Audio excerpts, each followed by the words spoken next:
I was a park ranger, and I had always heard stories about the phantom that haunted the distant wild park. It was said that the ghost was the spirit of a young girl who had died tragically in a charge that had taken the lives of many of her loved ones. The phantom wandered the park, searching for a way to ease her pain and find peace.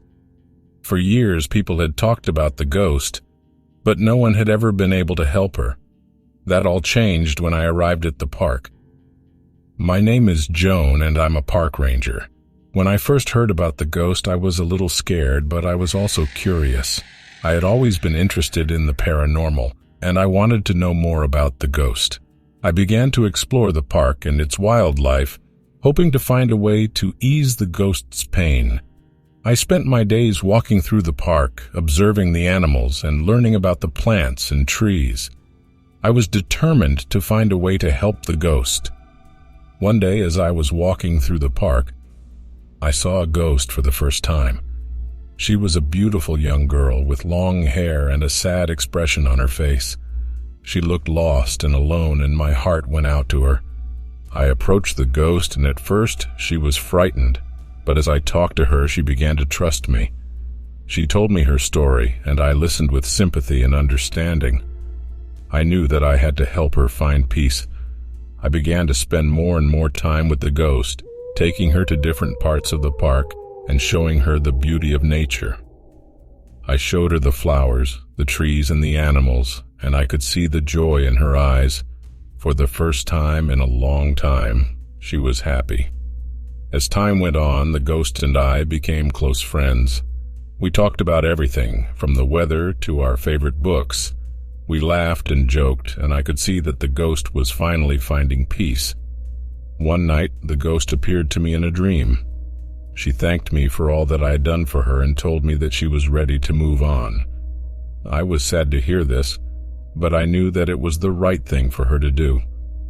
The next day, I went to the spot where I had first seen the ghost, and she was gone. I looked all over the park for her, but she was nowhere to be found. I knew that she had finally found peace. Over the years, I have told the story of the ghost to many people. Some people believe it, and some people don't. But I know what I saw. I know that the ghost was real, and I know that I was able to help her find peace. Today, the park is a different place. People come from all over the world to see the spot where the ghost once walked. They come to hear my story and to see the beauty of the park. And even though the ghost is gone, I can still feel her presence.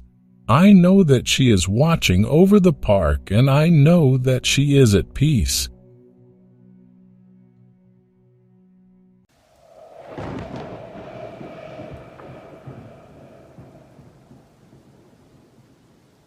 I work as a park ranger in a popular national park. My job involves patrolling the park's many trails, keeping an eye out for any safety hazards, and helping hikers and campers with whatever they need. It's a peaceful and rewarding job, but lately, I've been finding some strange notes on the trails. At first, I thought they were just litter. People sometimes leave behind food wrappers, water bottles, and other trash, but when I picked up one of the notes, I realized it was something different. It was a small piece of paper folded in half with something written on the inside in pencil. The writing was messy and hard to read, but I could make out a few words: danger, watch, and stay away. I was curious, so I unfolded the note and tried to read the rest of it, but it was too faded and smudged to make out. I pocketed the note and continued on my patrol. A few hours later, I found another note, this one tucked into the bark of a tree. It was a similar message: danger, watch, and stay away, with some other words that I couldn't decipher. I started to get a little spooked, but I figured it was just some kids playing a prank. I've seen it before, teenagers coming into the park at night trying to scare each other. But as the days went on, I found more and more of these notes. They were always in different places, and they never seemed to be written by the same person. Some were on scraps of paper, others on torn-out pages of a notebook, and one was even written on the back of a receipt. I tried to ignore them, but they were starting to get to me. I couldn't help wondering who was leaving them and why. Were they trying to warn me of something, or were they just trying to scare me? I started to feel like I was being watched, like someone was following me through the woods. Every time I turned around, I expected to see someone standing there, but there was never anyone. One day, I found a note that was different from the others. It was longer and it had more words on it. I could read most of it, and what I read chilled me to the bone. It said, "Stay away from the caves. They're not safe. Something is down there. Something that shouldn't be." I didn't know what to make of it. I'd been to the caves before. They were a popular spot for tourists to explore. But now I was afraid to go near them. I felt like I was being drawn to them, like something was pulling me in. I tried to resist, but the feeling was too strong. Finally, I couldn't take it anymore. I had to know what was in the caves. I went to them, even though every instinct in my body was telling me to stay away. I brought a flashlight and a first aid kit just in case. I crawled through the narrow entrance and made my way down the twisting, turning passages. It was dark and cold, and I could hear the sound of dripping water echoing through the caverns. And then I saw it. At first I thought it was just a pile of rocks, but as I got closer, I realized it was something else entirely. It was a nest made out of sticks and twigs and bits of fabric with something huddled inside. I shone my flashlight on it, and I saw what it was.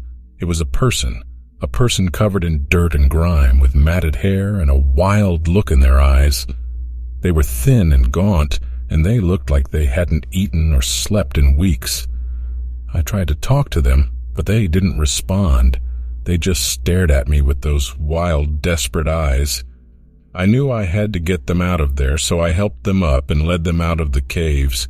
They stumbled and fell a few times, and I had to carry them over some rough patches, but we made it out. When we emerged from the caves, there was a small crowd of people gathered around. They had seen me go in, and they were worried when I didn't come back out. When they saw the person I was carrying, they gasped in horror. It turned out that the person was a hiker who had gone missing a few weeks earlier. They had gotten lost in the woods and stumbled upon the cave. They had been trapped down there ever since, surviving on insects and moss and rainwater. They were severely dehydrated and malnourished, and they were taken to the hospital as soon as we got out. I was hailed as a hero, but I didn't feel like one. I couldn't stop thinking about all those notes, all those warnings that I had ignored. If I had listened to them, I could have found the hiker much sooner. I could have saved them from the terrible ordeal they had to endure. Now, whenever I go on patrol, I keep an eye out for any strange notes or signs. I don't want to miss any warnings again, and whenever I go near the caves, I can't help but feel a shiver run down my spine, knowing what I found there and what I might have missed.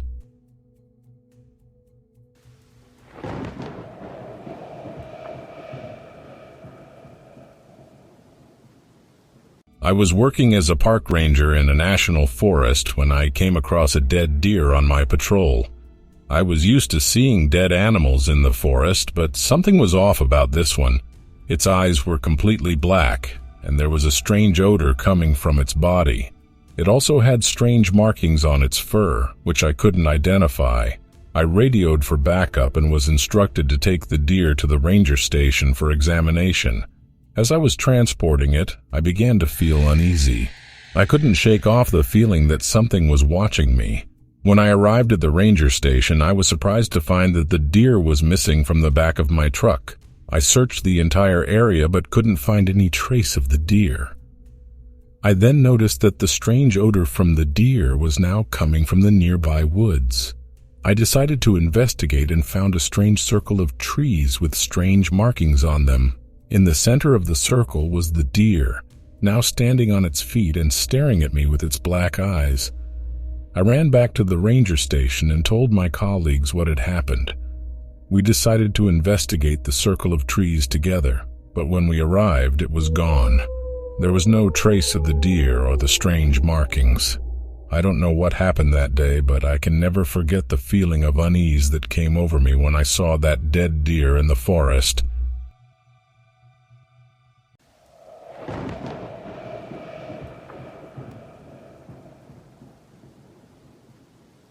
I remember the day I found the dead deer in Yosemite National Park like it was yesterday. It was a chilly autumn morning, and I was out on my usual patrol, checking on the trails and making sure everything was in order. As I walked through the thick forest, I noticed something odd between the trees. It was a deer lying motionless on the ground. At first, I thought it was just a tragic accident. Perhaps the deer had been hit by a car and stumbled into the park before passing away. But as I got closer, I realized that something was off. The deer had no visible injuries and no signs of trauma. It looked like it had simply dropped dead in the middle of the woods. I radioed for backup, and soon a team of rangers arrived on the scene. We examined the deer and took samples, hoping to find some explanation for its sudden demise. But no matter how much we searched, we couldn't find anything conclusive. It was as if the deer had just stopped living. That's when the rumors started. Some of the other rangers whispered about curses and hexes, suggesting that some supernatural force was at work in the park. Others scoffed at such ideas, insisting that there had to be a rational explanation. But as the weeks went by, more strange things began to happen. Visitors reported sightings of shadowy figures lurking in the woods, and some claimed to hear eerie whispers on the wind. We found strange symbols etched into trees and rocks, symbols that no one could identify. As for me, I couldn't shake the feeling that something was watching me.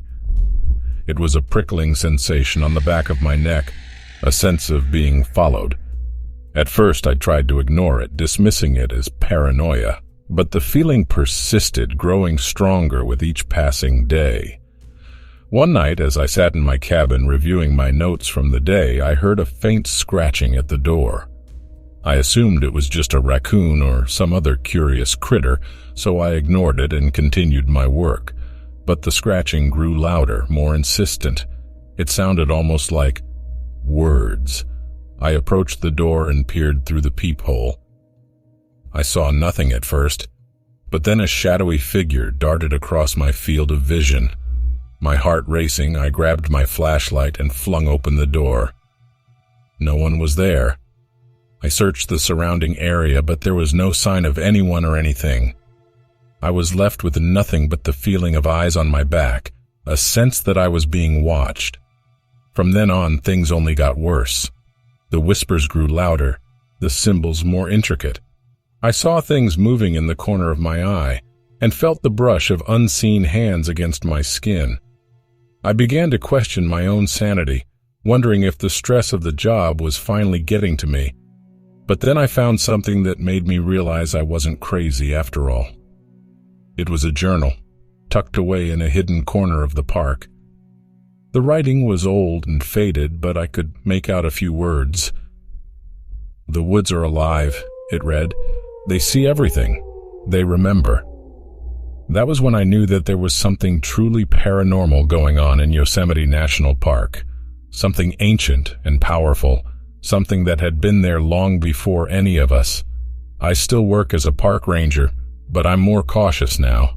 I never venture into the woods alone, and I always keep my eyes peeled for any signs of the supernatural. I don't know what kind of force I'm dealing with, but I know that it's not to be taken lightly. And every time I come across a dead animal in the woods, I can't help but wonder if it was the work of the mysterious entity that still haunts the park to this day. I continue to patrol and protect Yosemite National Park, but now I do it with a newfound respect for the power and presence of the unknown. Who knows what other secrets the woods hold, what other forces lurk just beyond our understanding? All I know is that I'll never forget the day I found the dead deer and the terrifying events that followed.